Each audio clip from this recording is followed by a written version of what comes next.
The Mini range is really expanding these days, isn't it? And no, I'm not talking only about the size of the cars themselves, but also the number of models you have to choose from. For instance, you can have a 2-door convertible. In case you like the wind in your hair, you can have the 3-door hatchback, which is the classic Mini experience. And if you want a bit more practicality, there's even the option of a 5-door hatchback that's a little bit bigger. This, however, is the biggest Mini yet. Now, technically, it's a 6-door hatchback, but Mini would rather that you called it the Clubman.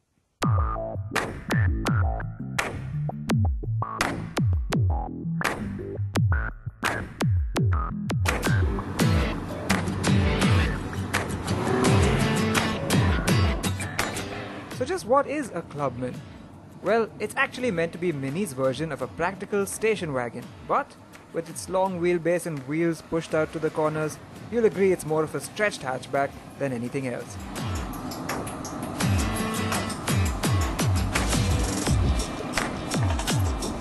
This is meant to be the Mini for the family, and the practicality is all there. Open the trick rear barn doors, one of the many retro throwbacks, and you'll find a 360-litre boot. It's not huge by any standard, but more than any other Mini. You can expand it to 1,250 litres by folding the seats, and there's even a deep recess under the floor. Like in all Minis, there's no spare tyre. You can buy one from the dealer, but you'll have to figure out where to put it. On the outside, there's no mistaking this for anything but a Mini, but at the same time, something is clearly a bit different.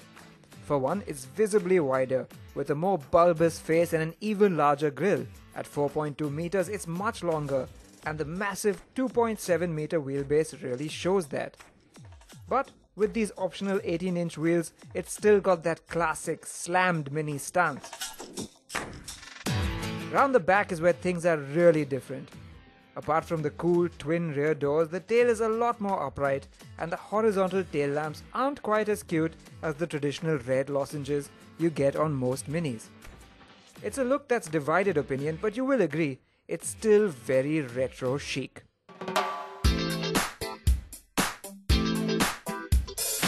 The front of the cabin is something we know and love. It's a bit different from the hatchback, but still oozes that quirky charm. Front and center is the LED ringed circular dial that houses the infotainment screen.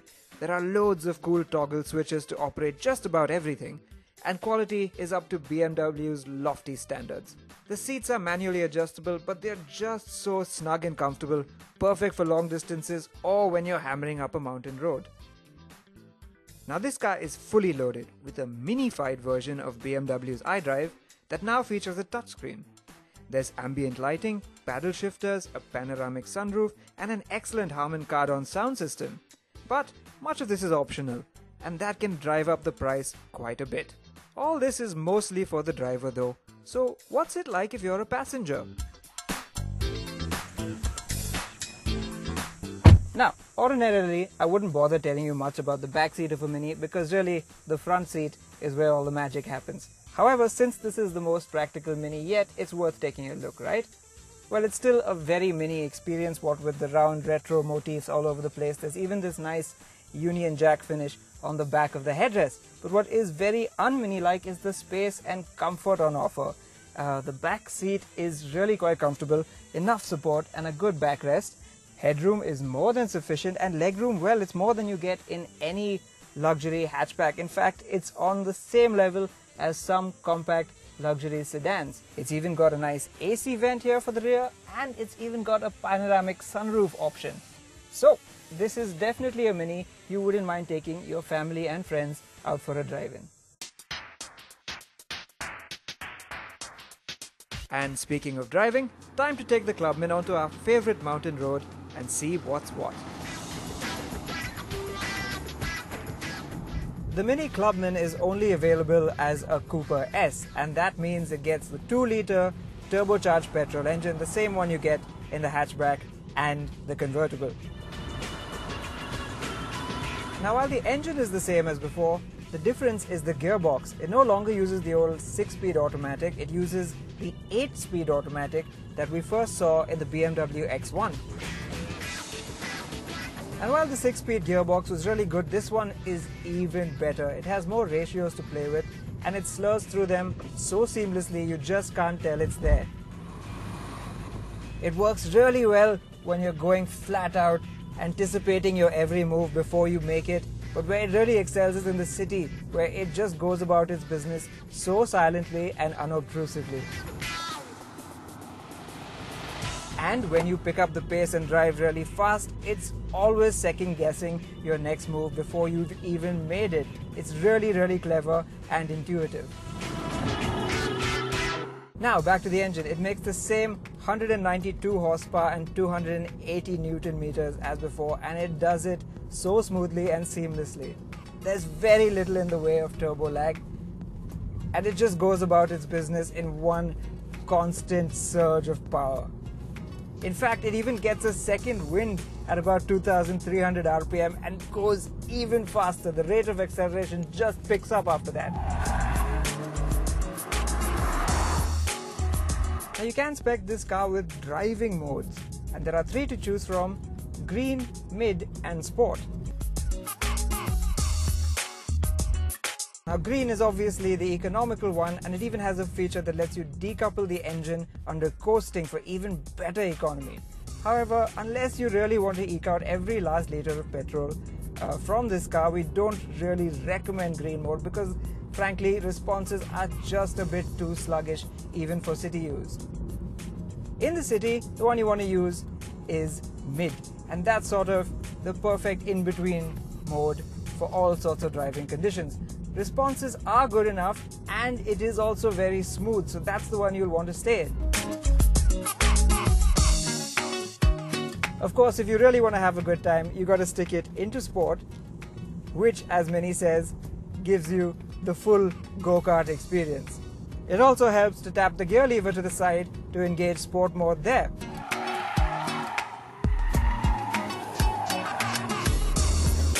Apart from much healthier responses from the engine and the gearbox, you also get a nice rotty soundtrack to go with your drive. Hey!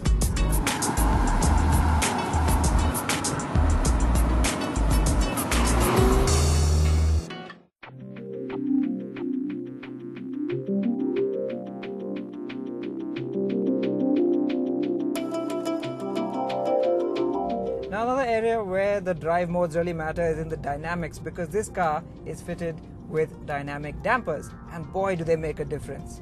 For a start, in Green or Mid modes, it is truly a comfortable riding experience. Yes, you can feel an underlying firmness, but it handles bumps really quite well, which is not something you can say of the standard Mini hatchback, which is really quite firm. It makes it a great city runabout because you don't get tossed around or jarred by bumps in town, and it stays quite planted on the highway as well.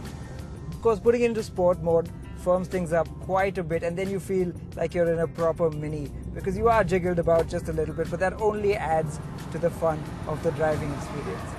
The other thing Sport mode does is firm up the steering, and that's really great when you want to attack some corners really hard. What's a bit unusual is that it doesn't weigh up enough when you cross into serious 3-digit speeds, and that can be a little disconcerting out on the highway. But whichever mode you choose, what is amply clear is that this is very much a Mini from behind the wheel. The handling is just sublime. There's very little body roll, and you can barely tell that you're in a much larger car than the regular hatchback once you're on the move. Turn-in is just so sharp and so precise, and it just flings itself into corners. This is a front-wheel drive car that loves to oversteer. It's unbelievable. Even with the longer wheelbase and larger dimensions, it still tucks in ever so neatly, and the steering is so sharp and accurate. You just love to fling it around. So it may have grown up a bit, but this is still very much a Mini from behind the wheel. Now, if you've even considered a Mini Clubman, that means you're shopping in a very niche part of the luxury market, because this car really has no rivals.